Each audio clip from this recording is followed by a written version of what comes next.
قل إن كنتم تحبون الله فاتبعوني يحببكم الله ويغفر لكم ذنوبكم والله غفور رحيم।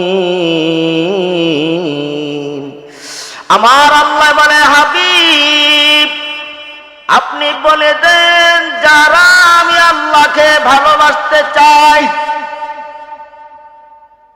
তুহিব্বুন আল্লাহ, যারা আমি আল্লাহকে ভালোবাসতে চাই, ফাত্তাবিউনি, তারা যেন আপনি নবীর ইত্তেবা করে, তারা যেন আপনি নবীর গোলামি করে। সুবহানাল্লাহ। যদি আপনি নবীর গোলামি করে, ও আমার হাবিব জানায়া দেন, ইউহিব্বুকুমুল্লাহ, যারা আপনি নবীর গোলাম হবে, তারা আমি আল্লাহর বন্ধু হইয়া যাইবে। আমার নবীর গোলামি যারা করবে, আমার আল্লাহ বলে তারা আমি আল্লাহর বন্ধু হইয়া যাবে। ওয়ায়াগফির লাকুম যুনুবাকুম ওয়াল্লাহু গফুরুর রহিম। আমার আল্লাহ বলে তারা তো আমার বন্ধু হবে, শুধু বন্ধু নয়, আমি আল্লাহ ওই তাদের জীবনের গুনাহগুলি আমি আল্লাহ মাফ করে দিব। নবীজির ইত্তেবা করলে, গোলামি করলে, এখন বলবেন হুজুর আপনারা বলেন নবীরে মহব্বত করলে আল্লাহর মহব্বত হইয়া যায়। হ্যাঁ, গোলামি করার, মনে রাখবেন, গোলামি করার, ইত্তেবা করার পূর্ব শর্ত হইল মহব্বত করা। যেখানে মহব্বত নাই সেখানে ইত্তেবা নাই। ইত্তেবা, গোলামি করার পূর্ব শর্ত হইল ভালোবাসা, মহব্বত করা। মহব্বত যেখানে নাই, ইত্তেবা সেখানে নাই, গোলামি সেখানে নাই। যার অধীনে চাকরি করবেন যেই মালিকের, ওই মালিকের উপরে যদি আপনার ভালোবাসা না থাকে, অনুগামী না থাকে, তার কর্মের মধ্যে জালিয়াতি থাকবে, দুর্নীতি থাকবে, হাকি হক্করি থাকবে। কথাটা ঠিক না? আর যদি ভালোবাসা থাকে, হাকি হক্করি থাকবে না, দুর্নীতি থাকবে না। এই জন্য আমার নবীজিকে আমার আল্লাহ শর্ত দিয়েছে, বান্দারে তোমরা যদি আমি আল্লাহকে আল্লাহকে ভালোবাসো, তার পূর্বে আমার নবীর ইত্তেবা করো, গোলামি করো। গোলামি করবা যে করবা, আমার নবীজিকে জানের চাইতে ভালোবাসিয়া গোলামি করো। সুবহানাল্লাহ। যদি ঘাটতি থাকে, মহব্বতের অভাব থাকে, শত্রুতামি থাকে, শুধু আল্লাহ মানি নবী মানি না, আল্লাহ মানা হয় না। আল্লাহ মানা নবী মানা নয়। বলেন, আল্লাহ মানা নবী মানা নয়, নবী মানলে আল্লাহ মানা হয়। বলেন, আল্লাহ মানা নবী মানা নয়, নবী মানলে আল্লাহ মানা হয়। আল্লাহ মানা নবী মানা নয়, নবী মানলে আল্লাহ মানা হয়। সুবহানাল্লাহ। ঠিক নেই? ঠিক নেই? হায় হায়, আমার আল্লাহরে ইহুদিরা মানে, আমার আল্লাহরে খ্রিস্টানেরা মানে, আমার আল্লাহরে কাদিয়ানীরা মানে, আমার আল্লাহরে 72 দল মানে, কিন্তু আমার নবীজিরে মানার মতো 72 দল মানে না। আমার আল্লাহ মজুসিরাও মানে, সাতমারাও মানে, বৈদ্যরাও মানে, কিন্তু আমার নবীজির বেলায় মানে না। কথাটা ঠিক কিনা? এই জন্য আল্লাহরে মানলে নবী মানা হয় না, নবী মানলে আল্লাহ মানা হয়। সুবহানাল্লাহ। রহমতে আলম নূরে মুজাসসাম, রহমতে আলম নূরে মুজাসসাম, সাল্লাল্লাহু সাল্লাল্লাহু আলাইকা ওয়াসাল্লাম নবীজি ইয়া রাসূলুল্লাহ। উস্তনে হান্নানা একটি খেজুর গাছের নাম, যাহার উপর রব হাত রেখে, যাহার উপরে খুতবা দিতেন রাসূল আকরাম। সুবহানাল্লাহ। উস্তনে হান্নানা ছিল খেজুর গাছের নাম, যাহার উপরে খুতবা দিতেন রাসূল আকরাম।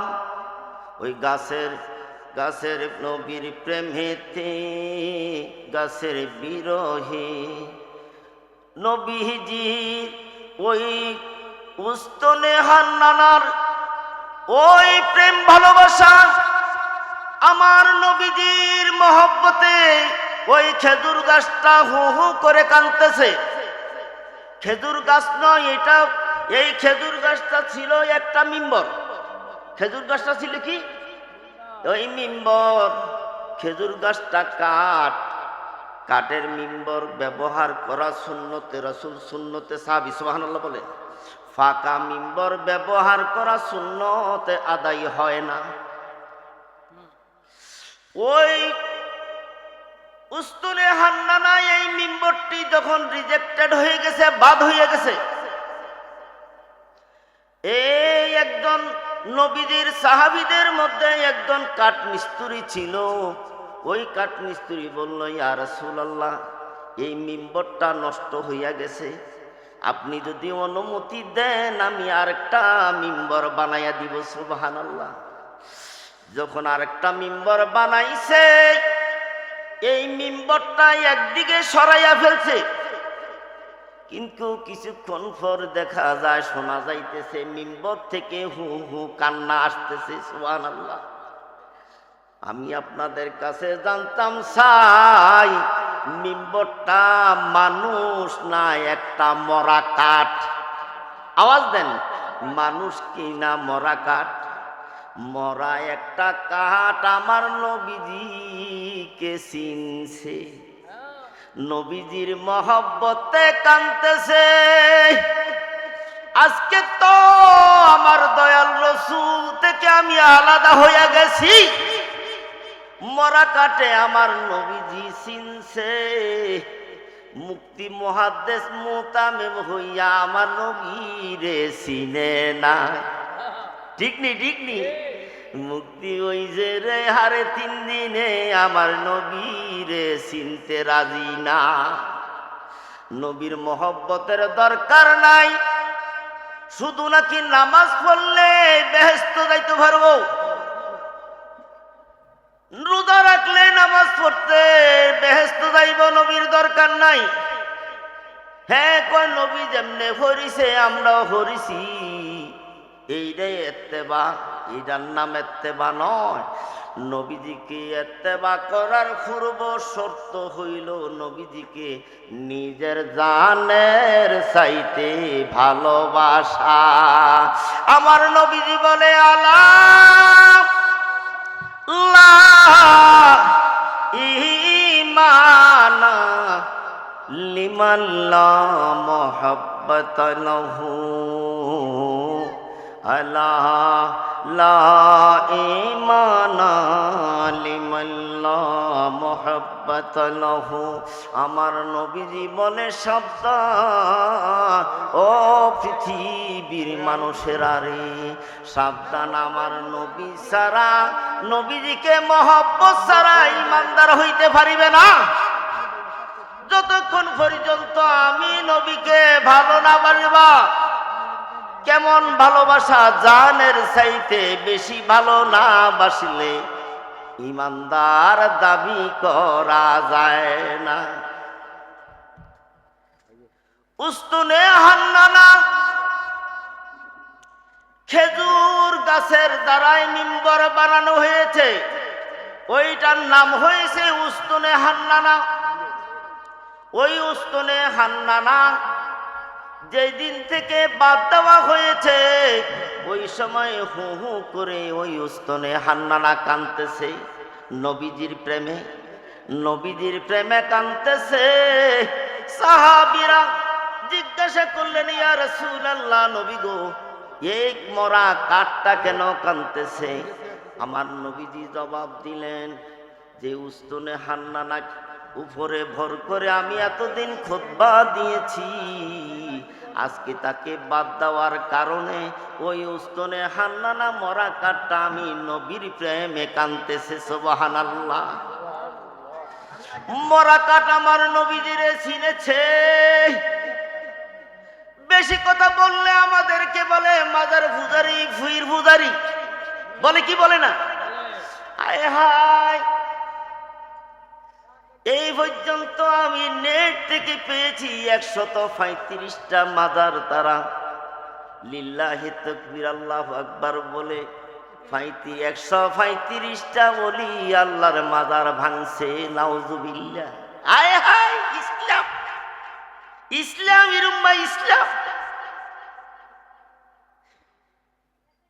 অথচ তারা তাদের মুখ থেকে শুনবেন বুখারী শরীফ, বুখারী শরীফ, বুখারী শরীফের হাদিস ছাড়া তারা মানতে রাজি না।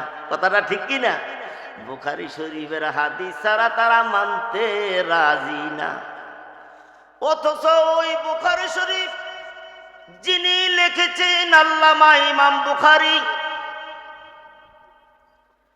তিনি রওজা শরীফ, উজবেকিস্তান রাশিয়ার অঙ্গরাজ্য ছিল এখন স্বাধীন। উজবেকিস্তানে বুখারা নামক স্থানে ওনার রওজা শরীফ সুন্দর সুসজ্জিত অবস্থায় আছে। সুবহানাল্লাহ। তিনি যে হাদিস শরীফ সংকলন করেছেন, এই কথাটা বলে শেষ করছি। তোমরা যেন আমাদেরকে বলি আল্লাহর দরবারে গেলে ও তোমরা আমরা নাকি কবর পূজারি, বলে কি বলে না? ফিরের কাছে গেলে ফির নাকি আমরা ফির পূজারি। এই শোনো, তোমরা যার বুখারী শরীফের কিতাব ছাড়া, হাদিস ছাড়া তোমরা মানতে রাজি না। ইমাম বুখারী যেই সময় হাদিস সংকলন করেছেন, সারা আরব দেশের নবীজির যুগে সাহাবাই কেরাম যেখানে নবীজির ওফাতের পর বিভিন্ন দেশে তারা ছড়িয়ে পড়েছিল, তিনি যখন জানতেন, উদাহরণস্বরূপ যে অমক হযরত আবু সাঈদ খুদরি রাদিয়াল্লাহু তাআলা, ওনার কাছে আমার দয়াল নবীজির কতগুলি হাদিস শরীফ আছে, নবীজির বাণী আছে। তিনি এখন চট্টগ্রামে বাস করেন। কথার কথা বোঝানোর জন্য বলছি, চট্টগ্রামে আছেন। ইমাম বুখারী চট্টগ্রামে গেছেন। সুবহানাল্লাহ। সেখানে যাইয়া বলল, হে ইমাম বুখারী, হে আবু সাঈদ খুদরি রাদিয়াল্লাহু তাআলা, আপনার কাছে আমার নবীজির কোনো হাদিস আছে কিনা? সুবহানাল্লাহ বলেন। তো তখন হযরত আবু সাঈদ খুদরি রাদিয়াল্লাহু তাআলা বর্ণনা করেছেন, আর তিনি লিপিবদ্ধ বা নোট করেছেন। নোট করে এসে মদিনা শরীফের হারাম শরীফের পূর্ব উত্তর কোণে কিছু দিনের জন্য, কয়েক বছরের জন্য হযরত ইমাম বুখারী রাদিয়াল্লাহু তাআলার বাড়ি, তিনি একটা বাড়ি করেছেন। ওই বাড়িটা এখন মসজিদ হয়েছে। ওই মসজিদের নাম হইল ইমাম বুখারী। সুবহানাল্লাহ বলেন। এখানে আসি তিনি কিছু সময় আরাম আয়েশ করতেন। আর এই লিপিবদ্ধটা লইয়া, এই নোটটা লইয়া নবীজির রওজা ফাঁকে ঢুকার আগে তিনি অজু বানাইতেন। অজু বানাইয়া নবীজির রওজা ফাঁকের সামনে গিয়া 2 রাকাত নফল নামাজ পড়তেন। সুবহানাল্লাহ বলেন। 2 রাকাত নফল নামাজ পড়ে মুরাকাবায় বসে যাইতেন, ধ্যান মগ্ন হইতেন। কথা বললেন না? ধ্যান মগ্ন হইয়া নবীজিকে জিজ্ঞাসা করতেন, নবীজিকে জিজ্ঞাসা করতেন। আমি জানতেন চাই আমার দয়াল নবীজিকে ইমাম বুখারী জিজ্ঞাসা করেছেন মরা নবীরে না জিন্দা নবীরে? আওয়াজ দেন না কেন? নবী কোথায়? রওজা শরীফে। কোথায়? রওজা শরীফে। ইমাম বুখারী বলে, ইয়া রাসূলুল্লাহ, নবী গো, হযরত আবু সাঈদ খুদরি রাদিয়াল্লাহু তাআলা আপনার অতি প্রিয় সাহাবী ছিল।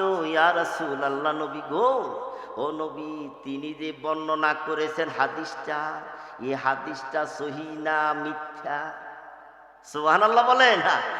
আয় হায়, নবী কোথায়? আয় হায়। আর মোতামে হারে 3 দিন মোতামে হইয়া মুক্তি হইয়া ইমান নষ্ট করছে, আবার কোন নারায়ে তাকবীর, আবার দেশ নাকি ইসলাম হইব। নাউজুবিল্লাহ, নাউজুবিল্লাহ। ও ইমাম বুখারী বলে, ইয়া রাসূলুল্লাহ, নবী গো, এই হাদিসটা সহিহ না গায়রে সহিহ? আমার নবীজি যদি এটা সহিহ হয়েছে, আমার নবীজি বলেন, হে আবু সাঈদ, ইমাম বুখারী, এই হাদিসটা আমার ওই হাদিস তুমি তোমার কিতাবের মধ্যে লিপিবদ্ধ করো। সুবহানাল্লাহ। এখন ইমাম বুখারী রে আপনি মাজার পূজারি কইবে, ইমান থাকবো? কত বড় আল্লাহওয়ালা নবীওয়ালা, কত বড় বুজুর্গ হইলে আমার নবীজির সাথে কথা বলেছেন। এই পৃথিবীর মধ্যে যত ওলি আব্দাল গাউস কুতুব এই দুনিয়ার মধ্যে এসেছে, আমার নবীর ওফাতের পরে ইমাম বুখারীর মতো এত কথা আমার নবীর সাথে আর কেউই বলতে পারে না। সুবহানাল্লাহ। আর কোন ব্যক্তি বুখারী শরীফে প্রায় ৭,০০০ হাদিস রহিয়াছে। ইয়া রাহমাতাল লিল আলামিন।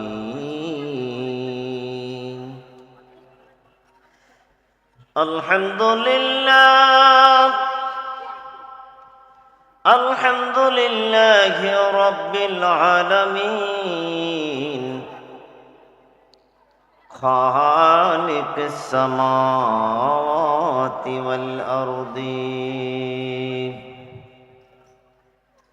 আসসালাতু ওয়াসসালামু আলা সাইয়্যিদিল মুরসালিন وعلى آله وأصحابه وأزواجه وذريته وأهل بيته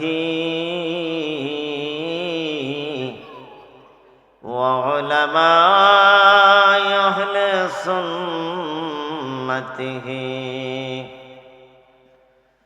وأولياء مشايخ ملته والناس أجمعين. أما بعد فأعوذ بالله من الشيطان الرجيم. بسم الله الرحمن الرحيم. قل إن كنتم تحبون الله فاتبعوني يحببكم الله يحببكم الله ويغفر لكم ذنوبكم. ذنوبكم والله غفور رحيم صدق الله المولانا العظيم وصدق رسوله النبي الحبيب الكريم ونحن على ذلك من الشاهدين والشاكرين الحمد لله رب العالمين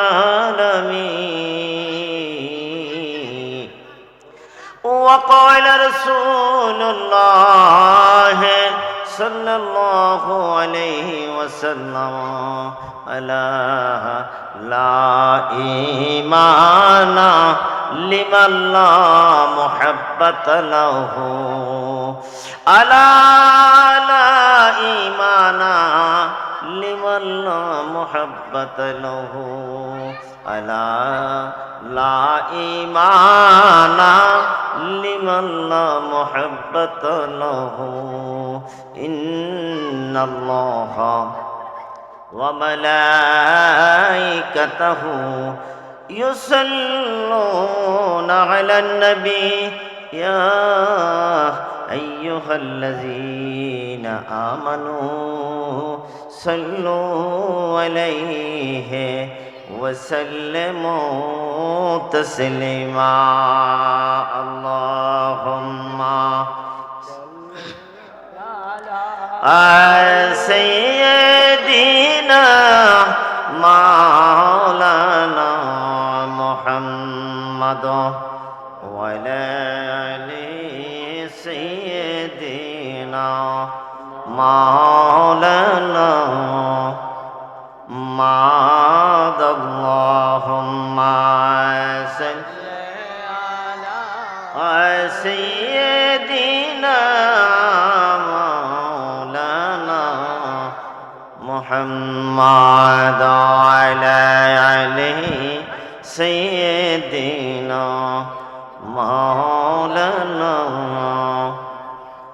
এই দুনিয়া পরে থাকবে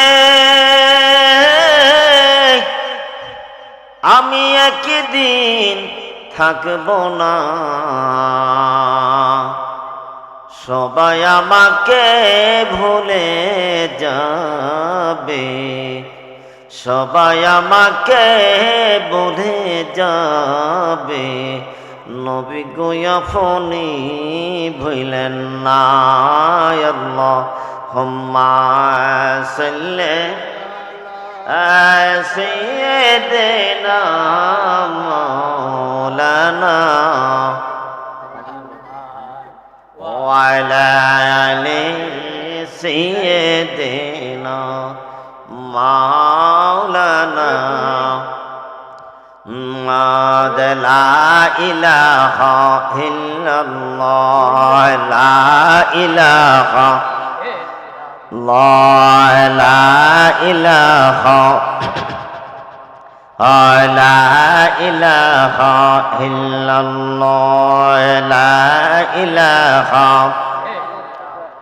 حسبي ربي جل الله ما في قلبي غير الله حسبي ربي جل الله ما في قلبي نور محمد صلى الله نور محمد صلى الله لا إله إلا الله حسبي ربي جل الله ما في قلبي غير الله حسبي ربي جل الله ما في قلبي غير الله نور محمد صلى الله لا إله إلا الله نور محمد صلى الله لا إله إلا الله لا إله إلا الله لا إله على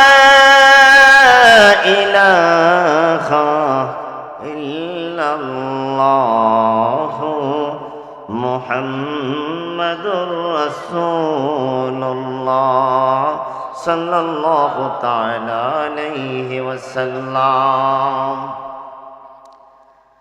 মহাপবিত্র ঈদে মিলাদুন নবী সাল্লাল্লাহু আলাইহি ওয়াসাল্লাম উপলক্ষে অলিকুলের সম্রাট হযরত গাউসে পাক আব্দুল কাদের জিলানী রাদিয়াল্লাহু তাআলা আনহু ও জামানার মুজাদ্দিদ শেরে মিল্লাত গাজী আকবর আলী রিজভী রাদিয়াল্লাহু তাআলা আনহু স্মরণে 22তম বার্ষিক ওয়াজ ও দোয়ার মাহফিলের আজকের এই মাহফিলের সম্মানিত সভাপতি আমার অত্যন্ত শ্রদ্ধাভাজন ভাই ডাক্তার আলহাজ মোহাম্মদ তাজুল ইসলাম সাহেব, সহসভাপতি ডাক্তার শামসুল ইসলাম সাহেব, আলহাজ মাস্টার হুমায়ুন কবির মোল্লা সাহেব, মাস্টার আমিনুল ইসলাম মজুমদার সাহেব, সমুদূর আজকের মাহফিলের প্রধান বক্তা, প্রধান আকর্ষণ, সুমধুর কণ্ঠস্বর আলহাজ মাওলানা সুলাইমান আল কাদিরি সাহেব, বিশেষ বক্তা হজরত মাওলানা জসিমউদ্দিন রিজভী সাহেব,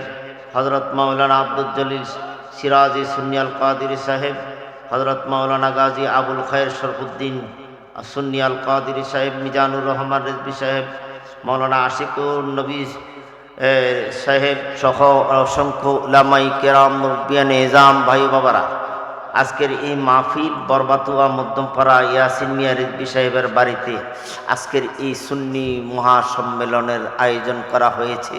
আমরা বিভিন্ন প্রান্ত থেকে এই মাহফিলে যোগদান করেছি বলে আমরা কি ধন্য কিনা বলেন তো? আমাদের ভাগ্যটা কি খারাপ না ভালো? যারা যোগদান করতে পেরেছি আমাদের ভাগ্যটা ভালো না? আমাদের নসিব ভালো কিনা? অবশ্যই আমাদের নসিব ভালো। যারা আসে নাই, আসতে চাই নাই, মাইকের আওয়াজ শুনেও দূরে দূরে থাকবে, তারা এই রহমত থেকে দূরে থাকবে, রহমত থেকে বঞ্চিত হবে। কথাটা ঠিক না? ভাই বাবারা, আপনারা মুরব্বীরা একটু সামনে আসেন। আপনাদের সাথে আমি কোনো সময় বেশি নিচ্ছি না, বাচ্চাদেরকে একটু পিছনে দেন, একটু কষ্ট দিই, 1 মিনিট সামনে আসেন। হাজী লিয়াকত সাহেব, হাজী আনোয়ার মজুমদার সাহেব, আপনারা একটু সামনে আসেন। একটু আপনাদেরকে সামনাসামনি পাইলে আমার কাছে ভালো লাগবে। একটু বেশি দূর হয়ে গেছে। হ্যাঁ হাজী সাহেব, আরো সামনে আসেন। কথা বেশি বলবো না, অল্প কথায় শেষ করব।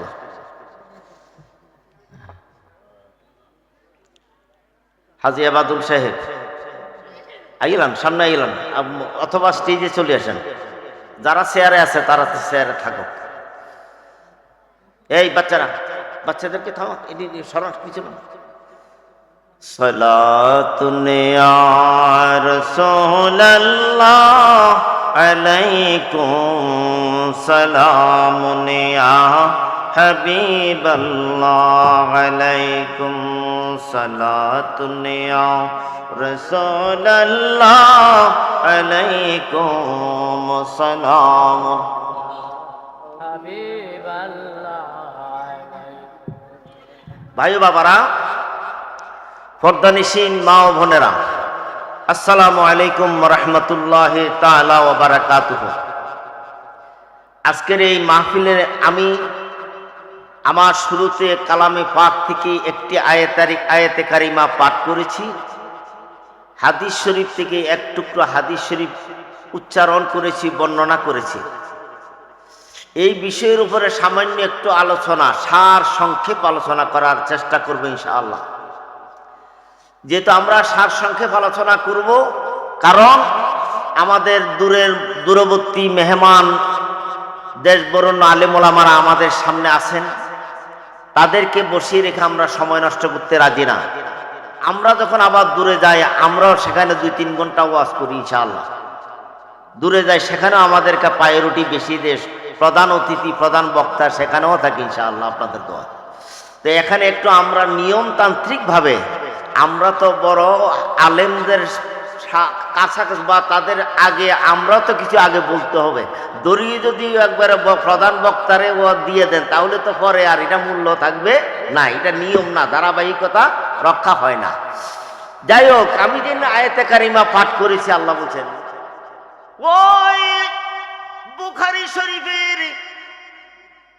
বুখারী শরীফের প্রবর্তক, রচনাকারী বা সংকলন যিনি সংকলন করেছেন, তারও তো মাজার বা রওজা শরীফ উজবেকিস্তানের বুখারা নামক জায়গার মধ্যে এখনো আছে। সুবহানাল্লাহ। মোবাইলের গুগলের মধ্যে সার্চ দিলে দেখবেন ইমাম বুখারীর মাজার সেখানে আছে। সুবহানাল্লাহ।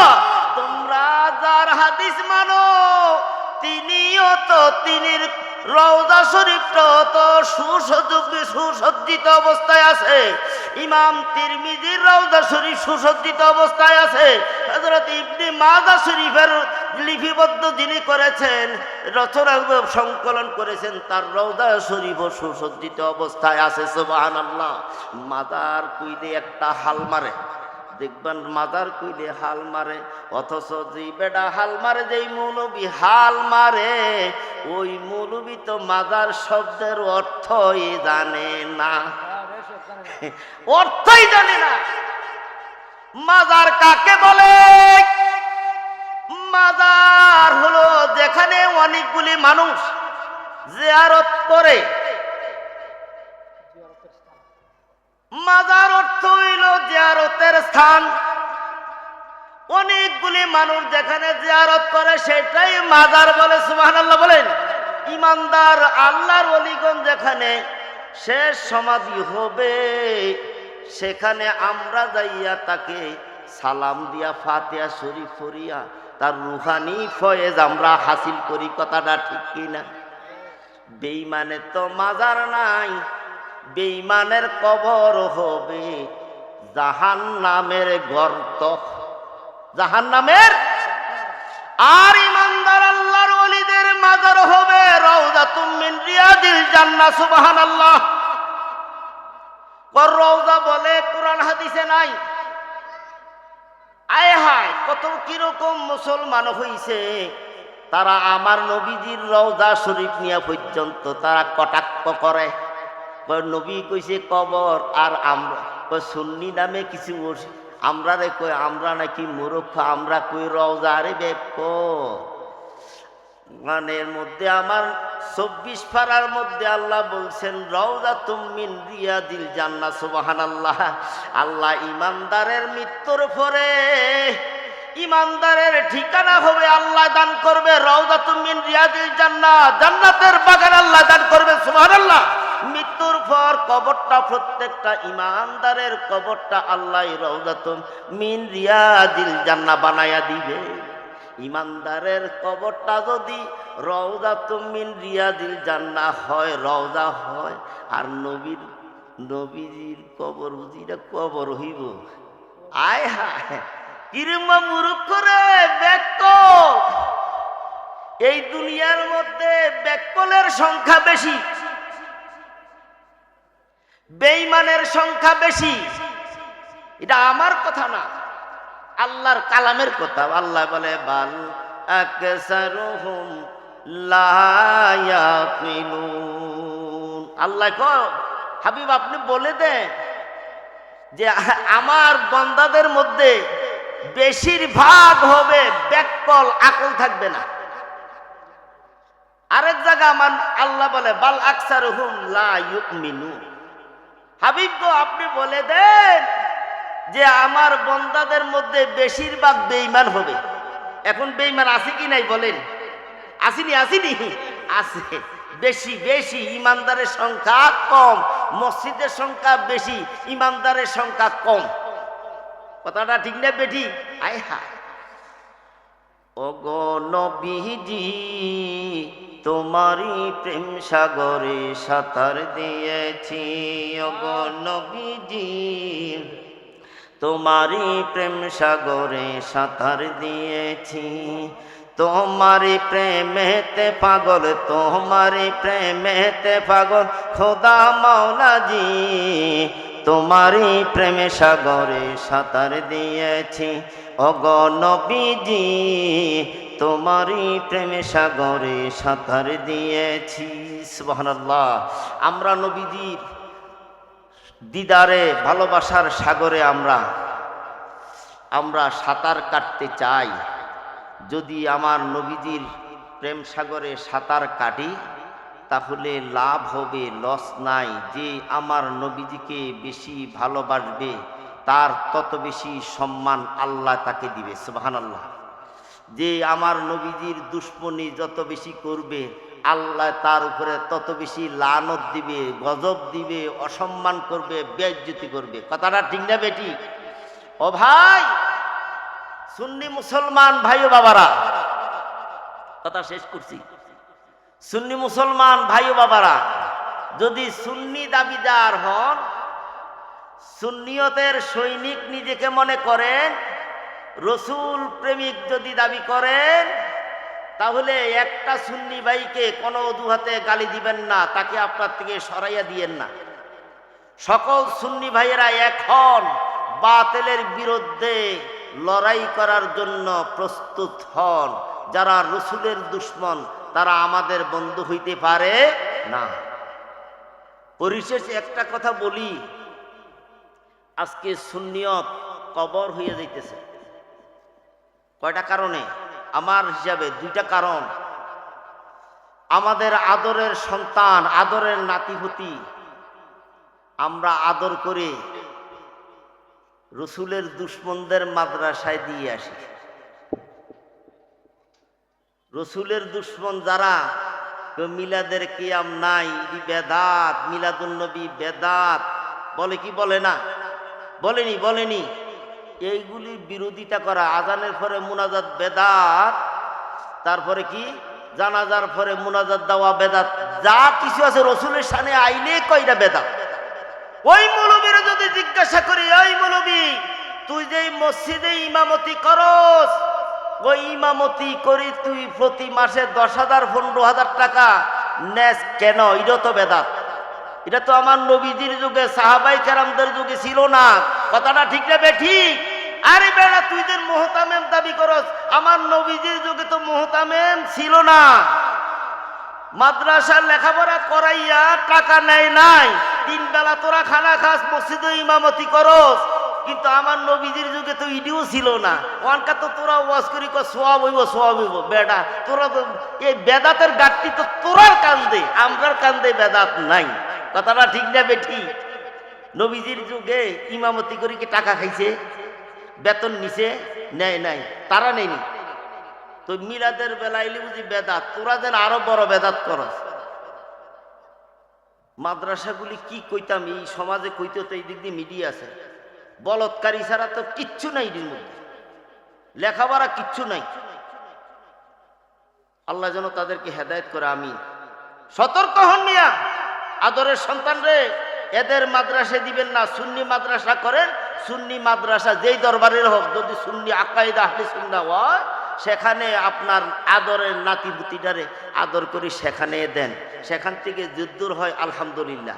আর হিয়ানো বানাইবেন মুক্তি হারে 3 দিনে সুইয়ের দানা জানতো না, আইয়াকে বলা দাদা আমনে তো ভুলে আছেন, কিতা বলে কয় আমনে যেন সে মিলাদ করেন, এটা তো বেদাত। তো আর ওই দাদা কয়, আরে তোর লগে তো আর হাঁটতাম না, তো মূর্খ মানুষ। এরপরে এই দাদা কালা টুপি মাথা দিয়া, সাদা টুপি মাথা দিয়া নাতির কাছে মুড়ি দইয়া তার লাগে। মরার কালে মরবার পরে এই দাদার জানাজার পরে মুনাজাতটাও হয় না। ঠিক নি? এই দাদা কবরে যাইয়া কত সালামও দেওয়া হয় না, 5 দিনে কত দোয়া হয় না, খতমও হয় না। ওই একটা ভুলের কারণে যদি এই বাচ্চাটা যদি সুন্নি মাদ্রাসায় দিতেন, তাহলে তো লেখাপড়া যাই কিছু অর্জন করত। আপনার মৃত্যুর পরে এই ছেলেটা জানাজা ফুটতো, জানাজার পরে মুনাজাত দিত, আলেমদেরকে দিয়ে কোরআন শরীফ খতম ফরাইতো, কবরের ফারে কুতুর মিলাদ শরীফ পড়তো, আর কেঁদে কেঁদে মুনাজাত দিত নি। হায় হায়, সাবধান হয়ে যান। সুন্নি মাদ্রাসা করেন, সুন্নি মাদ্রাসার মধ্যে আপনাদের নাতিপুতি ছেলেদেরকে বা সন্তানদেরকে আলেম বানানোর চেষ্টা করেন। আল্লাহ যেন আমাদের সকলকে বুঝার তৌফিক দে। আমিন। ওয়া আখিরু দাওয়ানা আনিল হামদুলিল্লাহি রাব্বিল আলামিন। আসসালামু আলাইকুম ওয়া রাহমাতুল্লাহ।